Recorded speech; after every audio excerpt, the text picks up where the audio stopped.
इस वीडियो में हम डिस्कस करेंगे कैल्शियम यानी प्रमुख धातु की जो हमारी सीरीज चल रही है, इसका ये नेक्स्ट पार्ट है यानी पार्ट नंबर 4 है। हमने सोडियम, मैग्नीशियम, बाकी 3 पार्ट इसके अपलोड कर दिए हैं। अगर आपने अभी तक नहीं देखा है तो चैनल पर जाकर देख लीजिए, या डिस्क्रिप्शन में आपको लिंक मिल जाएगा, वहाँ से क्लिक करके आप इसके पहले के पार्ट देख सकते हैं। तो आज के वीडियो में हम डिस्कस करने वाले हैं कैल्शियम। तो चलिए करते हैं शुरू करने से पहले चैनल को सब्सक्राइब करना ना भूलें। कैल्शियम कैल्शियम की परमाणु संख्या 20 होती है। तो सबसे पहले तो यही आता है कि भाई कैल्शियम की जो परमाणु संख्या होती है कितनी होती है, 20 होती है। कैल्शियम प्रकृति में मुक्त अवस्था में नहीं पाया जाता, यानी ये क्या है, मुक्त अवस्था में नहीं पाया जाता, लेकिन कार्बोनेट, सल्फेट, फ्लोराइड, फास्फेट और सिलिकेट आदि यौगिकों के रूप में ही प्रचुर मात्रा में प्रकृति में पाया जाता है। तो यहाँ से जो क्वेश्चन बनेगा वो ये बनेगा कि क्वेश्चन पूछा जाएगा कि भाई जो कैल्शियम होता है ये किस रूप में प्रकृति में पाया जाता है। तो सल्फेट, फ्लोराइड, फॉस्फेट, सिलिकेट और कार्बोनेट के रूप में पाया जाता है। कैल्शियम का जो यौगिक है पृथ्वी की परत में कितना होता है, 3.5% मात्रा में ये उपस्थित रहते हैं। दूध में सर्वाधिक मात्रा में पाए जाने वाला तत्व ये क्या है, कैल्शियम है, मोस्ट इंपोर्टेंट। यानी दूध में सबसे अधिक मात्रा में जो तत्व पाया जाता है वो कौन सा है, कैल्शियम है। कैल्शियम हड्डियों, अंडों के छिलकों एवं शंख, ये क्या होता है, मोलस्क का समुदाय का एक प्राणी होता है, इसका मुख्य अवयव है। तो देखिए हड्डियों में हम सभी जानते हैं मुख्य अवयव है, और अंडे का भी क्या है, इन जो अंडे का छिलका होता है ऊपर का, इसका भी ये एक मुख्य अवयव है। अब बात करते हैं इसका निष्कर्षण किस विधि से किया जाता है या कैसे किया जाता है।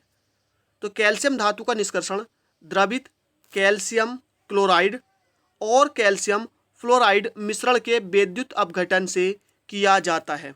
यानी जो इसका निष्कर्षण है द्रवित कैल्शियम क्लोराइड और कैल्शियम फ्लोराइड के मिश्रण के विद्युत अपघटन से किया जाता है।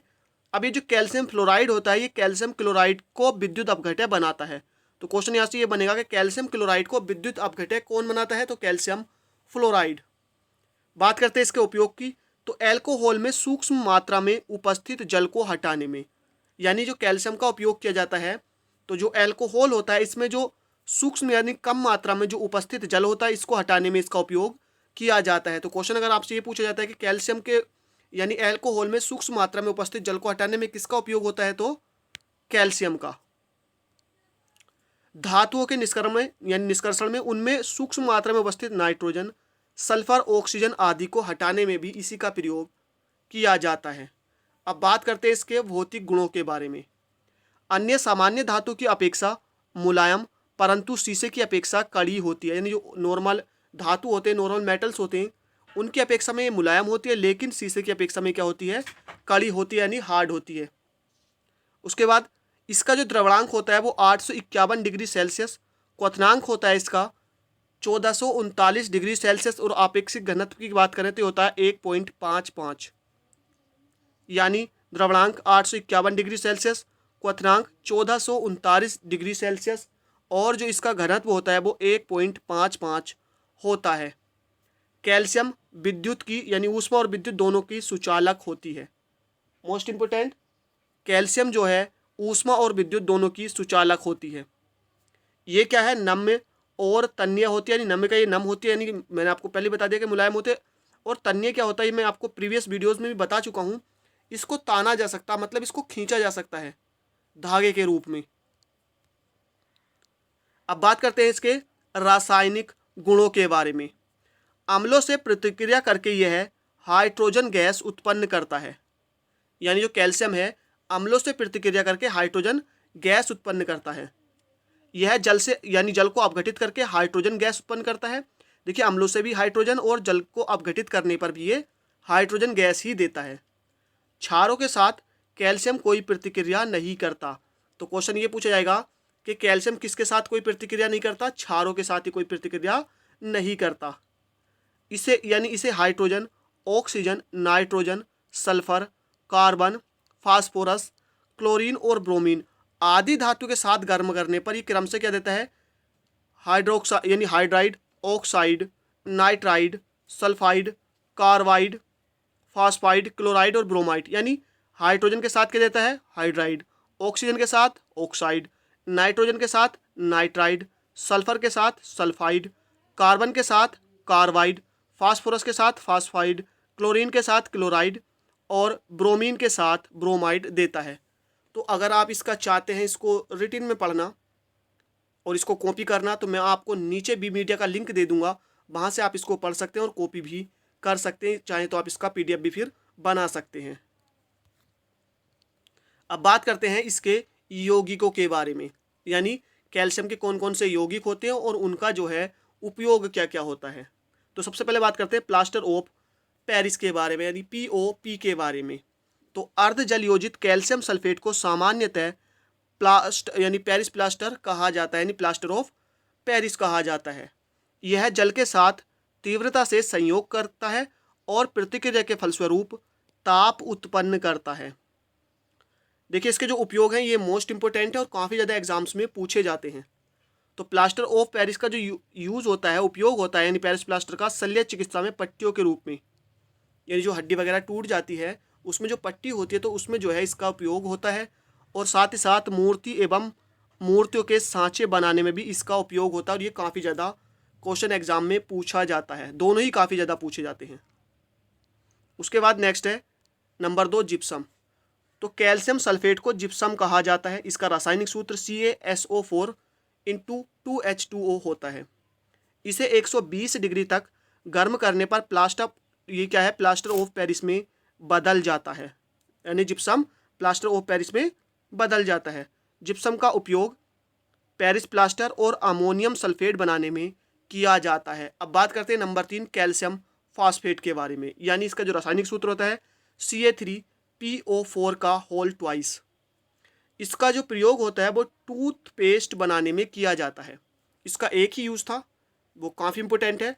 तो कैल्शियम फास्फेट का जो उपयोग होता है टूथपेस्ट बनाने में इसका उपयोग किया जाता है। नेक्स्ट है नंबर 4 कैल्शियम ऑक्साइड।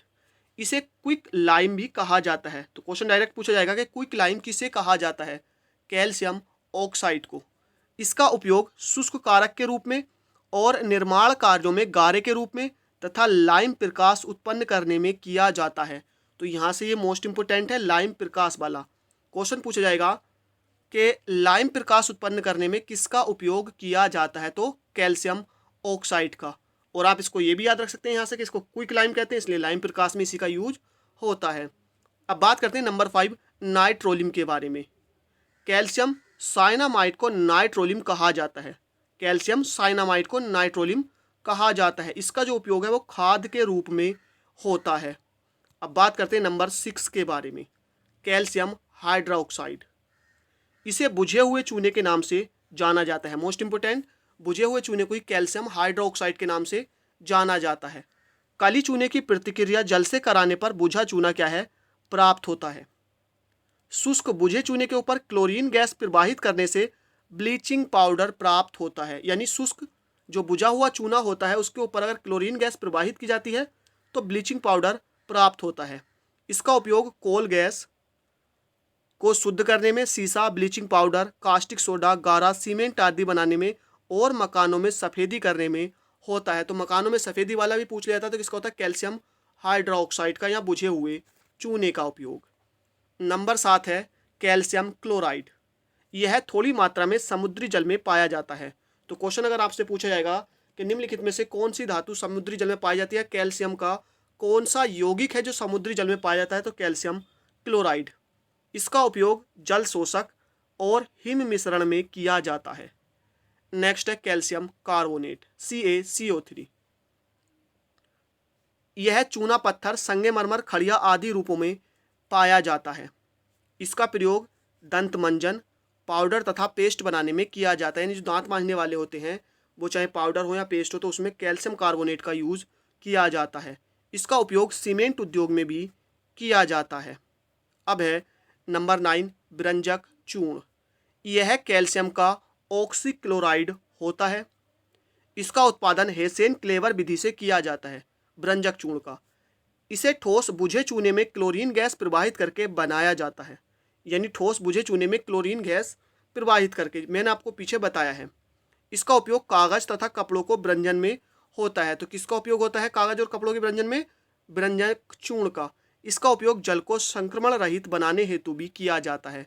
तो यहाँ पर हमारा आज का ये वीडियो कंप्लीट होता है, जिसमें हमने कैल्शियम और उसके सभी यौगिक जो भी इंपॉर्टेंट फैक्ट्स थे यहाँ से पूछे जा सकते हैं सबको डिस्कस किया है।